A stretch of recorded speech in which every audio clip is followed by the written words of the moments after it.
更加嚴重嘅問題咧，就係聰明丸 R 字頭嗰隻。咁聰明丸咧食咗之後咧，你腦嘅多巴胺會高，腦多巴胺高咗之後會出現咩問題咧？就專注力高咗，咁就方便你坐定定讀書，老師就唔使成日喺家長會投訴阿仔女。但係副作用就係食唔落，瞓唔到，唔眼瞓，睡眠質素低，最後咧記唔記得？太夜瞓，11點至2點期間瞓係最高嘅生長荷爾蒙嘛。第二係睡眠嘅質素，越多深層睡眠，你嘅生長荷爾蒙就越好啊嘛。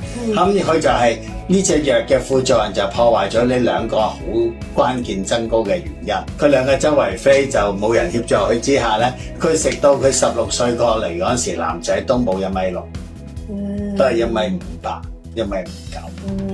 有咩 natural 嘅聰明丸嘅咧，就係多巴同埋丁酸。咁呢個多巴咧，佢入邊有一個叫 Rivaroxaban 嘅天鵝絨豆，供應咗係對自己身體有發多巴胺比較有效嘅草藥。咁呢個丁酸喺個腦嗰度咧，就會配合嗰個腦就改變嗰個 BDNF 腦源性神經營養因子，會改善到專注力，改善專注力到最後要有咁多副作用，你就要立啦。